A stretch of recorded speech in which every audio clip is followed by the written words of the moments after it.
Me parece que el cambio se tiene que hacer por dentro de casa. No puede ser que una persona vaya a hacer un trámite a cualquier institución pública y esté 4 horas. Pierde día de trabajo, pierde tiempo, y me parece que por ahí empiezan los cambios, que por ahí empiezan los cambios. Cambiar toda esa mentalidad de empleado público, siéntese acá, mi ángel, y haga lo que usted quiera. No. Siéntese acá, pero trabaje. No haga esperar al funcionario que está, a la persona que lo está esperando por ese servicio. Y otra cosa, sobre la parte de vivienda, que estaban hablando también acá, que también Lula hizo una gran cosa, están hablando de Brasil, que acá no lo hicieron, que acá, tanto en el sindicato del Zunga, que yo lo mencioné, con una periodista brasilera, que acá no hay, es el Fondo Garantía FGTS, Fondo Garantía de Tiempo de Trabajo. No es un impuesto, es un descuento que le hacen al trabajador, es un 8%, y un 12% coloca la patronal. Y esa plata va depositada a un banco, que es la Caja Económica Federal. Pero el empleado, esa plata la puede utilizar, que Lula fue lo que hizo que le dio vivienda a mucha gente, que acá se puede implementar también, creo, que puede ir a comprar su casa, puede ir a hacerse, tiene un terreno, puede edificarse, puede reformarse y no precisa ir a sacar un préstamo, porque tiene esa plata guardada ahí y la da como entrada. Y sigue pagando una cuotita y va juntando por otro lado, haciendo como una caja de ahorro, y la puede seguir utilizando esa plata. Por eso creo que no es que Brasil explotó, no. Lula agarró ese dinero del Fondo de Garantía de Tiempo de Trabajo y pagó todas las deudas externas del país. Porque ustedes imagínense, 60 millones, acá un país chico, pero 60 millones, todo el mundo tiene ese beneficio, empleado público, privado, tiene ese beneficio. Entonces el hombre pagó la deuda externa con ese país y fue que Brasil dio el salto. Yo creo que acá me parece que tenemos que movernos todos para, no tanto que nos den, sino que nos descuenten, sí, pero que nos devuelvan también esa plata. No que nos saquen a todos los trabajadores. Porque yo creo que también acá tenés que empezar a los 18 años a trabajar, tenés que esperar hasta los 60 para jubilarte. Cambiar esa reforma también. Que el tipo se pueda jubilar y pueda seguir trabajando. Con 30 años nomás, que haga una ley. 30 años de trabajo se jubila. Pronto y acabado. Y yo creo que ahí tienen una herramienta para convertir a las AFAP para irse también. Tanto que las quieren sacar. Bueno, 30 años trabajados, pague la jubilación. Ahí me parece que son herramientas que tienen. Si tenemos que pensar también cómo, no tanto darlo palo a la gente, al capitalismo, lo que sea. Tenemos que ponernos también a pensar del lugar de ellos. Pues yo, si fuese inversionista, a mí sí me descuentan un impuesto, pero lo usan adecuadamente, no tengo ningún problema. Tome, páguelo. Pero tenés que ver del lado también del otro lado, tenés que ponerte del otro lado. Pero a ver, Brenda, estamos en una... No. Claro, por eso les digo. Parece que copiaron el IRPF. Yo creo que si copiamos el Fondo de Garantía para darle al trabajador una vivienda digna, yo creo que es una buena también. ¿No? Hay que copiar cosas que le den al trabajador de vuelta, no que le saquen y le sigan sacando. Muchas gracias. Agradecerle profundamente a la gente, al resto del público que vino, porque yo pertenezco a la agrupación del Bastión Oeste, e invitarlos también, o sea, nosotros los jueves a las 16 nos reunimos en el 25 de agosto, porque hay una cosa que es importante. Nosotros, indudablemente, cuando vayamos a casa, con toda esa información que nos dio su compañero, la vamos a empezar a procesar. Y lo que nosotros queremos, como decía Luis, es saber la visión que tienen ustedes, o sea, la voz de la gente, porque nosotros esa encrucijada tenemos que encontrarle salida. Y la vamos a encontrar si todos juntos la buscamos. Si no, o sea, estamos dejando que capaz aquellos que no son los más representativos de las necesidades de la gente esté ahí. Por eso agradecerles a todos y principalmente invitarlos a participar con nosotros y a discutir esos temas que ellos pusieron sobre la mesa, nada más. Creo que las tres oposiciones fueron muy claras en un contexto regional, nacional, lo que está pasando, político. Pero la pregunta vendría por el camino de qué podemos hacer en la interna de esta coalición política, ¿no? Tenemos ese debate interno dentro de la coalición, más cuando se presentan la problemática de los trabajadores y en ciertos proyectos, no solamente de ley, sino de políticas económicas, la discusión a nivel interno, donde vemos que partidos políticos o fracciones políticas dudan a respaldar esos proyectos de los trabajadores. Entonces ahí nosotros encontramos que hay un problema crónico dentro del Frente Amplio de qué camino recorrer. Y bueno, más allá de que hoy escuchamos un diagnóstico importante, queremos saber qué visualizan, cuáles serían los caminos a recorrer en la interna del Frente Amplio para generar acuerdos por izquierda, que hoy no los tenemos. Hemos visto en los 10 años cambios de corte progresista, pero cambios estructurales, como decía Virginia hoy, no hemos tenido, salvo el sistema de salud que comenzó y que tiene sus problemas, no ha culminado. Pero a nivel económico no ha habido un solo cambio estructural en casi 12 años. Por lo tanto, a los compañeros que son políticos de muchos años de militancia, ¿cómo visualizan que serían esas estrategias para generar mejores acuerdos a nivel de la interna del Frente Amplio? Y compañeros, obviamente que yo disfruto de la comodidad de hablar un poco a título personal, lo cual hace que uno puede decir algo interesante o pueda fallar olímpicamente. Pero en este planteo de compañero me parece que está un poco condensado la problemática actual, el momento que estamos viviendo.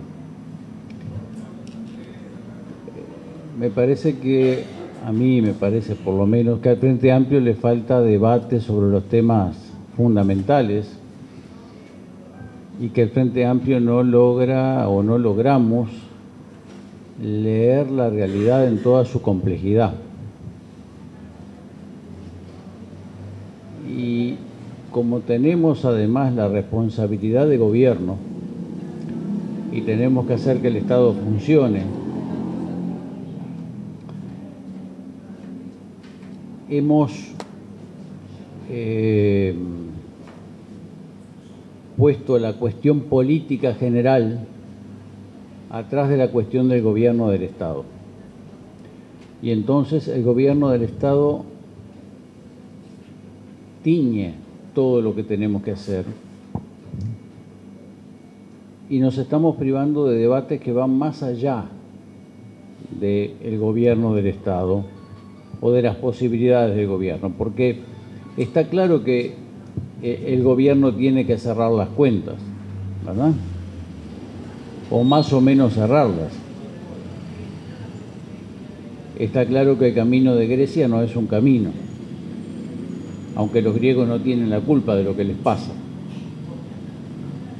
Son una economía dominada. De modo que hace bien el gobierno en tratar de conservar los equilibrios fundamentales para que el Estado funcione, la sociedad funcione, y eso lo tenemos que celebrar como un logro. A mí me parece bien que el gobierno logre meter la inflación en el rango meta y que la inflación esté por debajo del 7% y va a seguir por debajo del 7%. A mí me parece que ha sido un éxito del gobierno lanzar $1.000 millones de deuda en pesos uruguayos y a tasas fijas del 10%. Quiere decir que el gobierno le va a pagar a los inversores que compraron esos títulos, es decir, que nos dieron dinero, le va a pagar un interés de 10% en pesos, lo cual quiere decir que el aumento de los precios en Uruguay en el año va a ser menor a 10%, porque si no esos inversores no ganarían nada. O sea que el gobierno tiene la voluntad y está manejando las herramientas para que los precios no aumenten más de 7 o 7,5%. Esas cosas no están mal, están bien. Pero el gobierno, hay momentos en que, atrapado en esta responsabilidad de gobernar,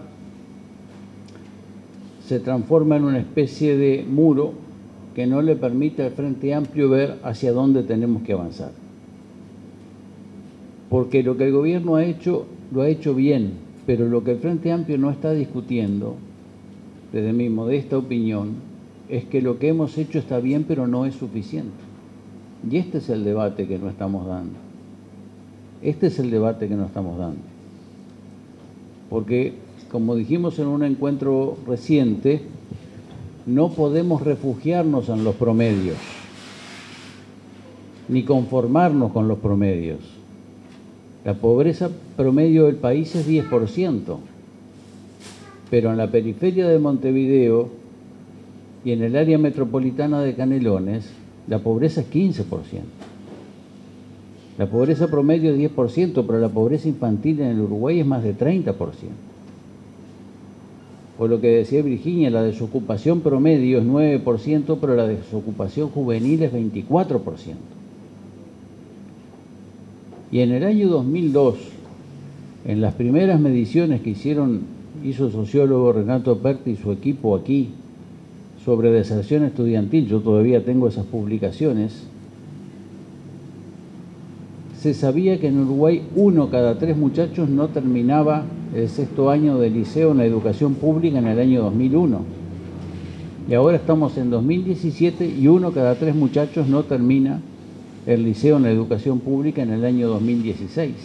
Quiere decir que en 15 años no hemos logrado transformar eso. Entonces, es una discusión falsa, a mi juicio, discutir si lo que el gobierno hace está bien o está mal. En general está bien, porque no van en contra del programa. Pero ni el Frente Amplio ni el gobierno están encontrando el camino para profundizar ese programa y sobre todo generar condiciones históricas de continuidad para seguir desarrollando ese programa y profundizándolo. Y aquí es donde me parece que hay conceptos pesados que no estamos discutiendo. Por ejemplo, está claro que la interpretación que tenemos del orden internacional está mal discutida. Porque, por ejemplo, nos desgastamos en discusiones inútiles y hasta nos curtimos a palos en términos verbales, discutiendo sobre el libre comercio, y no hay ninguna duda que el libre comercio es bueno para el desarrollo de los pueblos. Hay mucha gente de izquierda que tiene prejuicios contra el libre comercio. El libre comercio no es malo, es bueno. El asunto es que en los tratados de comercio que nos proponen las grandes potencias no son tratados de libre comercio. Son tratados donde nos imponen condiciones de dominación para permitirnos que tengamos ingreso a sus mercados. O sea, no es libre comercio, es comercio condicionado y brutalmente condicionado. Y entonces no estamos discutiendo estas cosas con suficiente claridad. Y por eso tenemos distintas opiniones en estas cosas. Lo mismo ocurre con la inversión extranjera. En Uruguay no habría crecimiento si no hubiese inversión extranjera privada o inversión extranjera directa, como se dice. ¿Por qué? Porque aquí no hay acumulación de recursos suficientes, lo que se llamaba en la Revolución Socialista la acumulación originaria para la transformación de la sociedad. Esos recursos en la concepción clásica de la revolución en la primera mitad del siglo XX se obtenían de la expropiación de la clase capitalista después de la toma del poder. Pero ese esquema de las revoluciones clásicas ya no es vigente en la era actual. Y no hay acumulación suficiente de riqueza en nuestros países para planificar una sociedad diferente. Necesitamos la inversión extranjera. Pero lo que no estamos discutiendo con suficiente claridad y profundidad es que si la inversión extranjera viene y nos pone en ellos las condiciones para modelar una sociedad de acuerdo a sus intereses, nunca podremos con esa inversión construir una sociedad de acuerdo a nuestros intereses. Y esa contradicción no está siendo bien discutida. Estamos asumiendo que toda inversión extranjera es buena y necesaria y nos hemos dejado imponer condiciones que no debimos habernos dejado imponer. Yo he puesto muchos ejemplos, no me voy a extender acá, pero el hecho de que nos hayamos negado a cobrarle detracciones a los plantadores argentinos de soja que acumularon grandiosas fortunas en el Uruguay, utilizando nuestro clima, nuestro suelo, nuestra tierra. Allá tenían que pagar 37% de detracciones y acá no quisimos cobrarle ni siquiera un 5 o un 7% para tener un fondo de desarrollo de infraestructura. Eso es regalarle a la inversión extranjera lo que no hay que regalarle, porque le estamos regalando la riqueza y el trabajo de los uruguayos. Entonces, discutimos mal, discutimos si la inversión extranjera se precisa o no se precisa. Sí se precisa, pero no en condiciones que nos limiten para desarrollar un proyecto soberano de desarrollo. ¿El libre comercio es bueno o malo? Es bueno, pero los tratados de libre comercio que nos ofrecieron no son libre comercio. Pero ¿qué pasa? Antes de agotar el debate, profundizar en las cosas, nos terminamos dividiendo. Y lo peor, sale cualquiera a opinar por los diarios antes de que el Frente Amplio discuta lo que tiene que discutir y resuelva como tiene que resolver. Y voy a plantear aquí un tema sobre el que estoy escribiendo algunas cosas, pero que por eso lo planteo nada más que en borrador, pero que es extremadamente complejo y que no es un problema solo de la izquierda uruguaya, es un problema de la izquierda en general. Y es el concepto de distribución de la riqueza. ¿Por qué nosotros tenemos una tendencia, y sobre todo ahora que estamos discutiendo rendiciones de cuentas y presupuestos todos los años, a acotar el tema del debate sobre la distribución de la riqueza en torno a las cuestiones fiscales y la distribución de la riqueza monetaria? Es decir, ¿cuántos impuestos le sacamos a la acumulación de riqueza de capital para luego redistribuirlo en forma monetaria? A través del manejo público. Más dinero para la universidad, más dinero para esto, más dinero para lo otro. Y eso es solo una parte de la distribución de la riqueza. Es la distribución de la riqueza que maneja la fiscalidad y que se hace a través de servicios públicos, de financiamiento de servicios públicos y de distribución o como se llama exactamente, de asistencia monetaria. Llámese las tarjetas del MIDE, llámese la asignación familiar o como se le quiera llamar. Pero a mi juicio la izquierda no está dando un debate completo y profundo sobre la distribución de la riqueza, porque lo que la izquierda no ha hecho en ningún lugar de América Latina, incluso en Brasil o en Argentina, y en los únicos lugares en los que se logró avanzar algo en esto ha sido en Cuba y en Bolivia, lo que no estamos discutiendo es la distribución de la riqueza patrimonial. No solo hay que redistribuir el dinero del presupuesto, hay que redistribuir la tierra. Y no se discute. Hay que redistribuir el suelo urbano. Y no se discute. Tema extremadamente difícil en un país como el Uruguay, donde el 95% de la tierra está en manos privadas.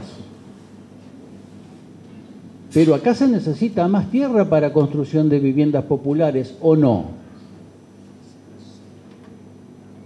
¿O vamos a seguir con el juego de que le sacamos impuestos a los empresarios privados para que construyan vivienda social que luego le cuesta $100.000 a una familia que no puede pagar? Cuando en realidad lo que debiéramos hacer con ese dinero con el que estamos subsidiando a los privados, lo que tendríamos que hacer es comprar tierra urbana y ponerla a disposición de las cooperativas de autoconstrucción y cooperativas autogestionarias. Pero subsidiamos el capital para que el capital solucione el problema de vivienda de la gente, por no redistribuir directamente la riqueza del suelo urbano, que es lo que tenemos que rediscutir, es decir, comprar tierra y entregársela a la gente para que construya.